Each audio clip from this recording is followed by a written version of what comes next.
obviamente, um problema na Europa. Primeiro que você tem, a Europa precisou e precisa de imigração, assim como os Estados Unidos. Claro. Você tem demanda, trabalho, etc, etc. 2, você tem vários tipos de imigrantes. Você tem imigrantes que se integram na sociedade, tem imigrantes que não se integram na sociedade, você tem imigrantes moderados, tem imigrantes radicais. Sim. Aí cada país tem que tomar uma decisão e falar que tipo de gente eles querem autorizar a serem imigrantes. E isso é o país que precisa decidir.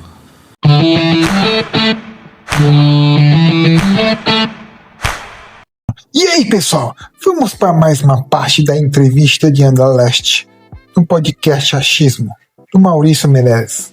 Nessa parte eles falam sobre imigração, principalmente na Europa, e os problemas que está trazendo para os países da Europa, e também o que o nacionalismo pode trazer de bom e de ruim para o mundo. E você, não vai ser um conservador? E dê um like, comentem, compartilhe, se inscreva no canal e ative o sininho. Vamos lá, meu vídeo. Então eu vou te fazer uma pergunta que é do seu interesse, né? Você como judeu, você que, é um representante, né, muito importante da comunidade. O nazismo, cada vez mais a gente sente grupos neonazistas surgindo. Né? O que eu tô vendo, assim, né? Tá tendo uma coisa do tipo, daquela coisa do resgate ao passado, né? E tem muita gente do resgate ao passado, o cara que conviveu com o avô na Alemanha, época, o cara tá frustrado com a vida dele atual, porque, sei lá, a economia não tá tão boa, tal. Bom mesmo aquela época é a ditadura deles, né? Bom mesmo aquela época, tal. E a gente tá vendo um crescimento de grupos neonazistas. Aqui no Brasil ou no mundo? No mundo. Na Europa, especificamente, assim, né? Que tem muita imigração e tal. Você vê isso como uma futura tendência dessa coisa mais... Já que a gente está se algoritmizando, né? Cada um está indo para sua própria bolha. Exato. E qual o perigo disso? Isso é um perigo real. Tá. Isso é um perigo real. Eu não acho que aconteceu um holocausto do jeito que aconteceu. Eu não acho que haveria... Mas isso é um perigo real. É um perigo real para os países onde há uma tendência do aumento e tá tendo esse de crescimento. extremistas. A gente pode assumir e admitir isso. Há obviamente, um problema na Europa. Primeiro que você tem... A Europa precisou e precisa de imigração, assim como os Estados Unidos. Claro. Você tem demanda, trabalho, etc, etc. 2, você tem vários tipos de imigrantes. Você tem imigrantes que se integram na sociedade, tem imigrantes que não se integram na sociedade, você tem imigrantes moderados, tem imigrantes radicais. Sim.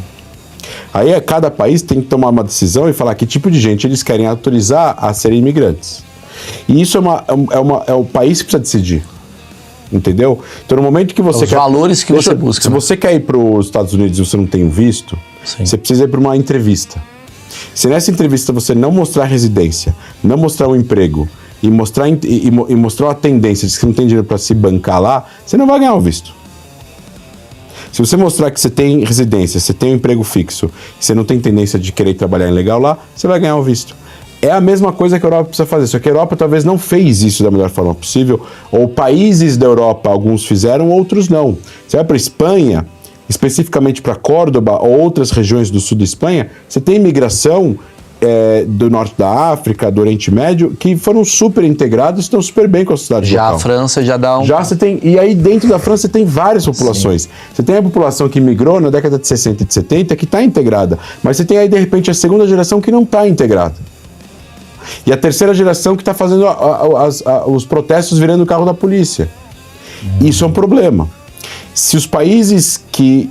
E aí você tem radicalização, Estado Islâmico, e aí você tem outros, não só. E aí você tem o outro lado, que é querer uma França livre de imigração, né? Anti-xenófoba.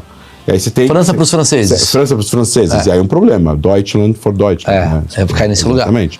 E aí você tem um problema que assim...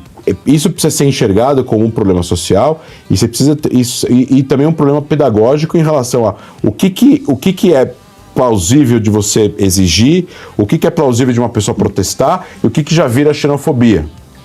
Você não é contra o imigrante, você é contra aqueles imigrantes que são contra você. Se o cara chega no teu país, quer mudar as regras, quer fazer um monte de coisa, Outro dia eu vi um vídeo de imigrantes proibindo franceses, espanhóis de vender porco na feira. Porque a cultura dele Porque a cultura dele muçulmana. Mas e daí? Mas você tá no país dele. Mas eles vendem porco há 1000 anos lá. É como se eu não pudesse. Eu não posso fumar na Bela Vista. Você não quer, vai pra tua casa. Entendeu? Tem gente que foi ver a Copa do Mundo no Catar. Não podia beber na rua. Só tinha os pontos de bebida. É a regra deles, tem que respeitar a regra deles. Se você imigrar para o Catar e virar membro dos cidadãos ou das residentes do Catar, você vai ter que respeitar as regras deles. Se você não concorda, vai embora. Só que isso é um problema que em massa vira um desafio. Eu percebi Porque você tem partidos políticos que já começam a querer legislar o que a gente chama de leis e regras que vão generalizar, que são regras autoritárias, que são regras arbitrárias e que podem prejudicar uma massa de pessoas que não necessariamente se enquadram a esse problema. Mas isso é um problema que precisa ser Mas isso é muito perigoso, cara, porque eu tava observando, assim, eu fui pra França recentemente, tava conversando com o Paul Cabanes também, que é francês, tal, entende bastante da coisa da geopolítica. O que tá acontecendo lá? Acho que 1/3 da população parece que é muçulmana já. Não é 1/3. São 60 milhões, 70 milhões, tem 8 milhões de muçulmanos. Mas não, acho que não é ainda 1/3, mas a projeção é que seja. A possibilidade e tal. A quando? Daqui a... não sei agora. Mas, sei lá, mas em pouco tempo, em pouco período, porque eles têm muitos filhos e tal, tá imigrando bastante e tal. E aí tem uma preocupação do povo francês daquela coisa de perder a própria raiz, a própria cultura. E amanhã, sei lá, o medo do cara é, amanhã um presidente aqui pode ser um presidente muçulmano que pode abrir a porta, perdemos tudo. Você vê isso acontecendo como uma tendência? Tipo, Portugal tá agora acontecendo isso, né? Tem um cara lá que não sei qual é o nome do candidato, acho que é o Ventura, né? André Ventura, um candidato português, que ele é aquele cara assim, cara, Portugal pros portugueses, que porra é essa que tá vindo brasileiro pra caramba, tal. Não, o brasileiro que vê aqui legalizado, eu sou muito a favor, mas qualquer brasileiro...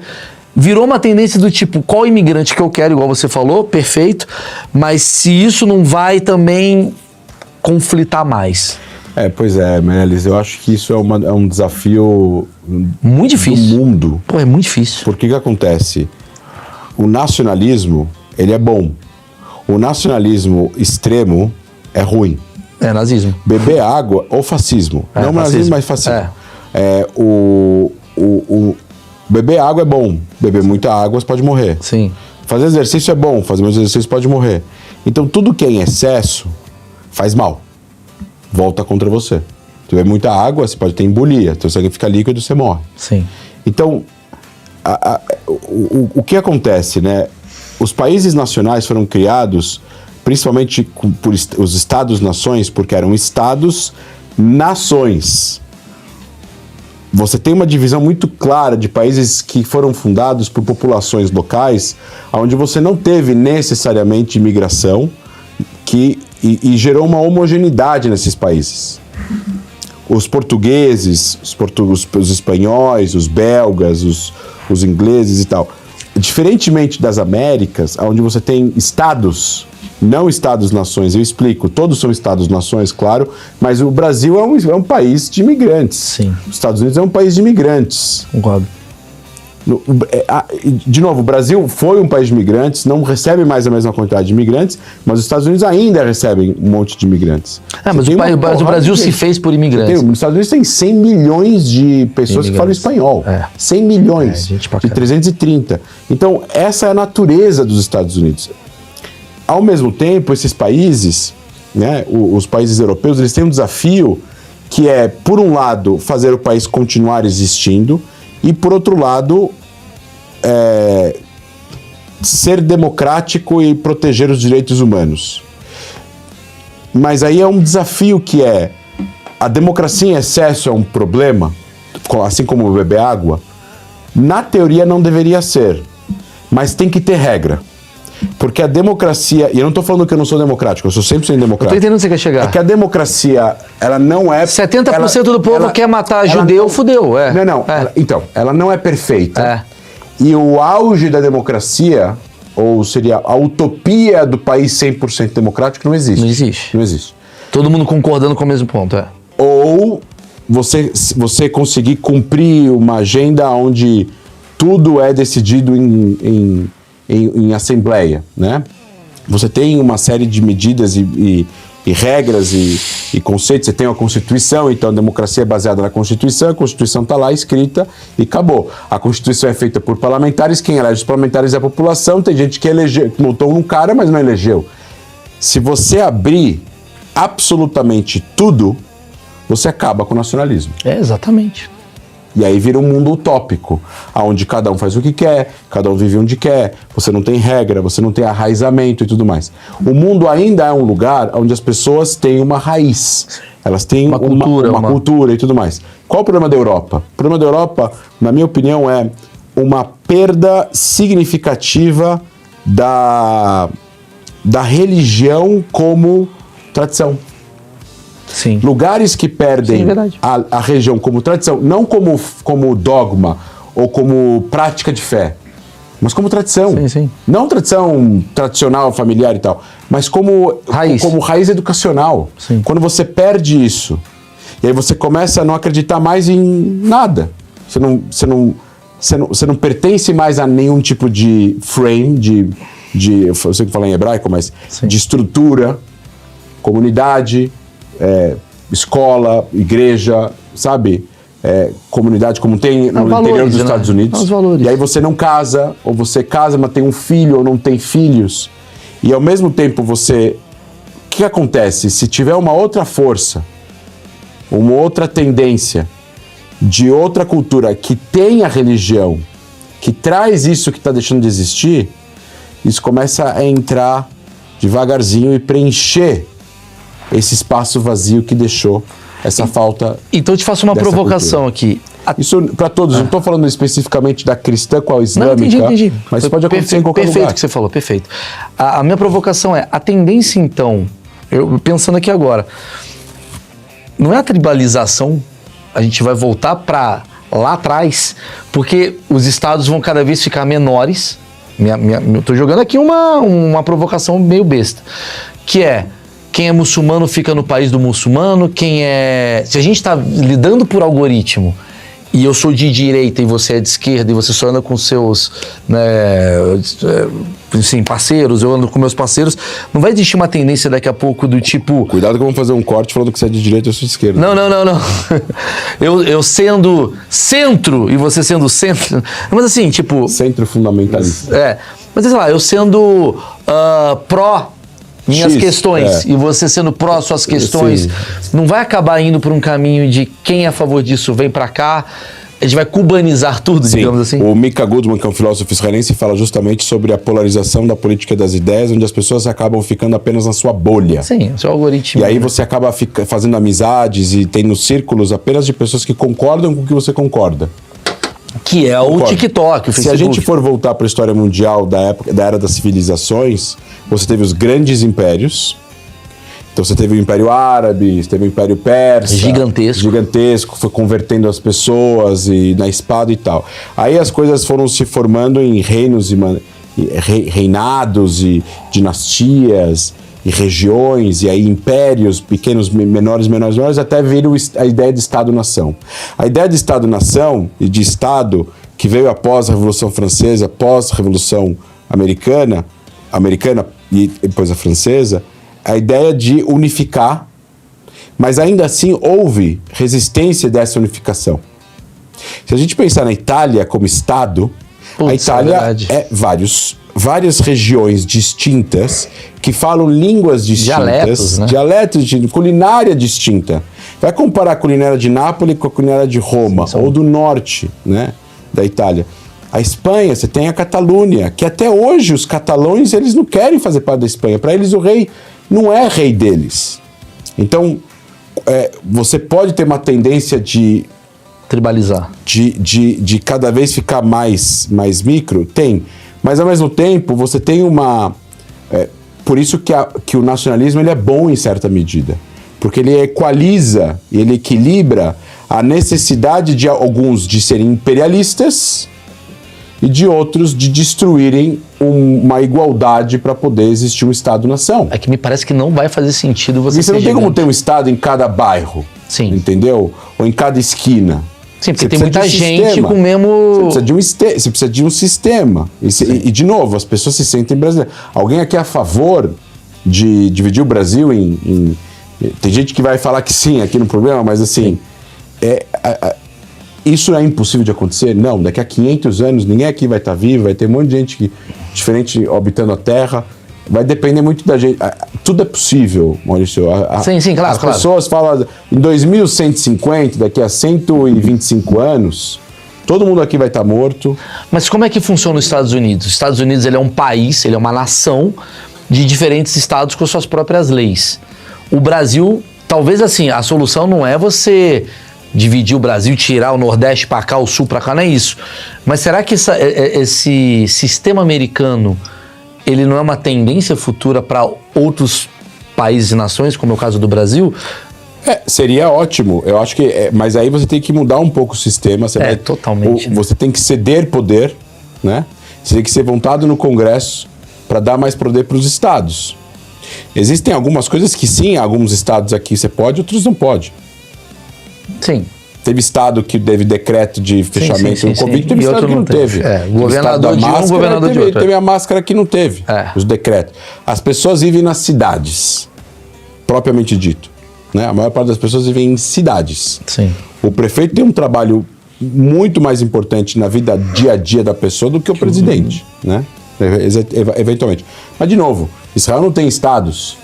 Israel é um país... Verdade, é um grande... Tem regiões. Mas não existe lei num lugar que não é lei em outro lugar. Sim, porque ele é pequeno também, né? Porque é pequeno. Mas, de novo, isso é um dilema do mundo.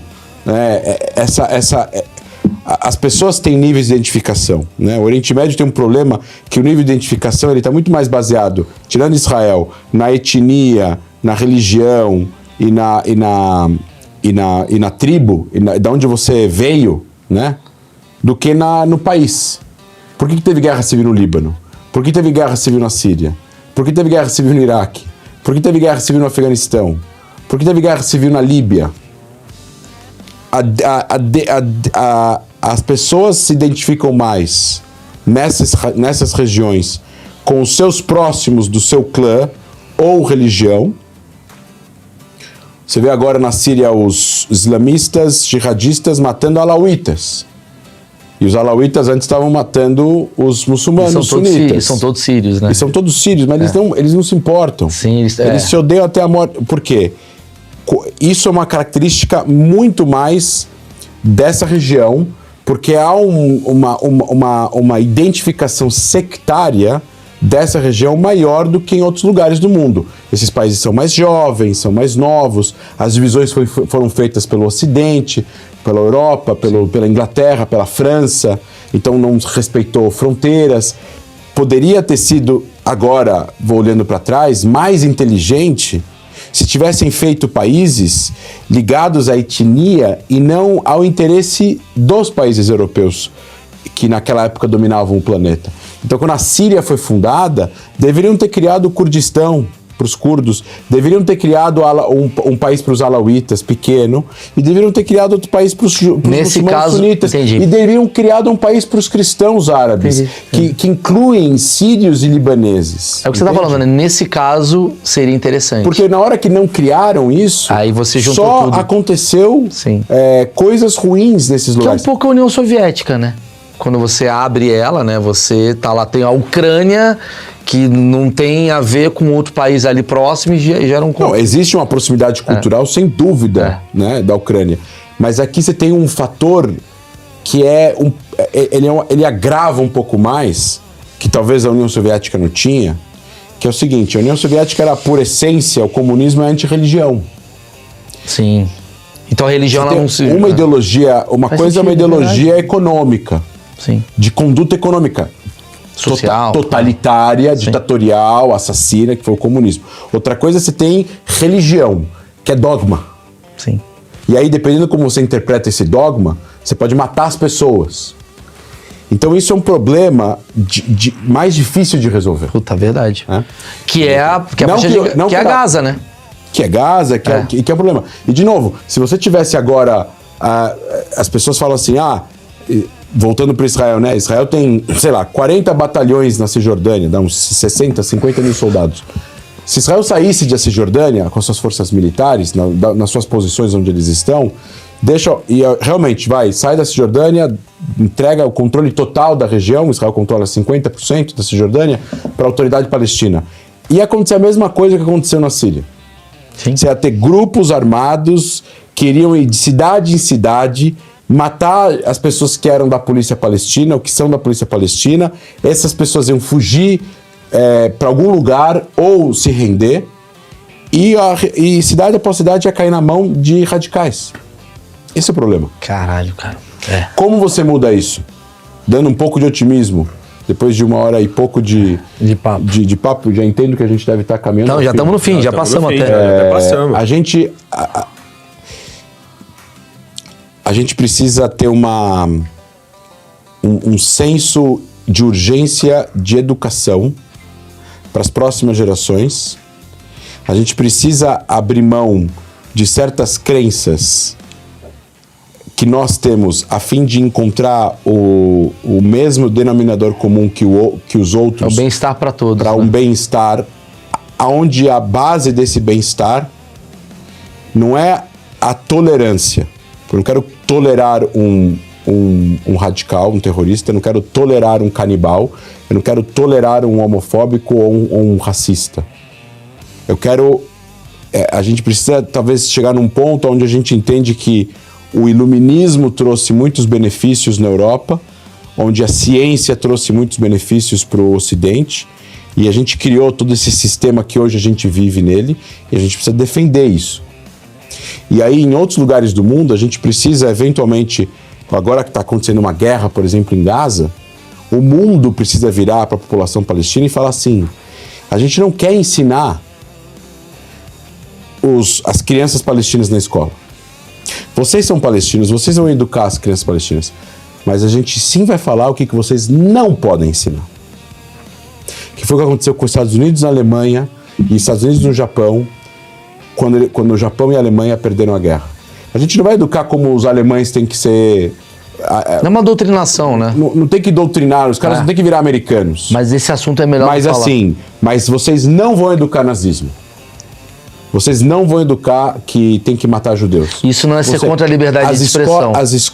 As escolas palestinas em Gaza e na Cisjordânia educam com dinheiro da ONU, muitas vezes, bancado, inclusive, boa parte pelo Ocidente, pelos Estados Unidos e pela Europa, a crianças palestinas a matar pessoas.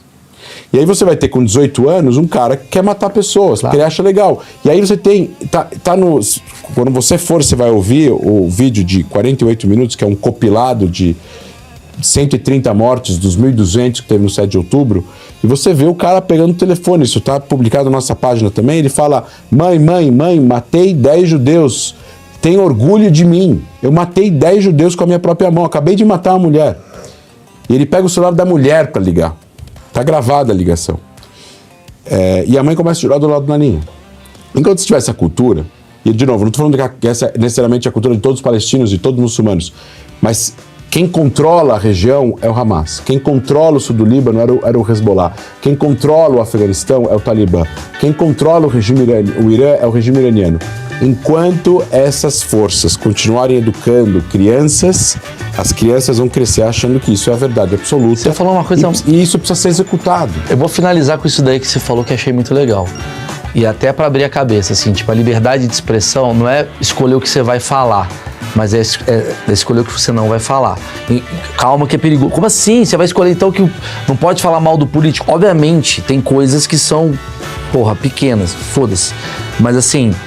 Você não pode permitir pessoas propagando nazismo, quaisquer que sejam essa... Eu concordo. Porque você daqui a pouco tem uma escola de nazismo, porque a liberdade de expressão me permite que eu faça uma escola de nazismo para as pessoas aprenderem mais sobre nazismo. É perigoso.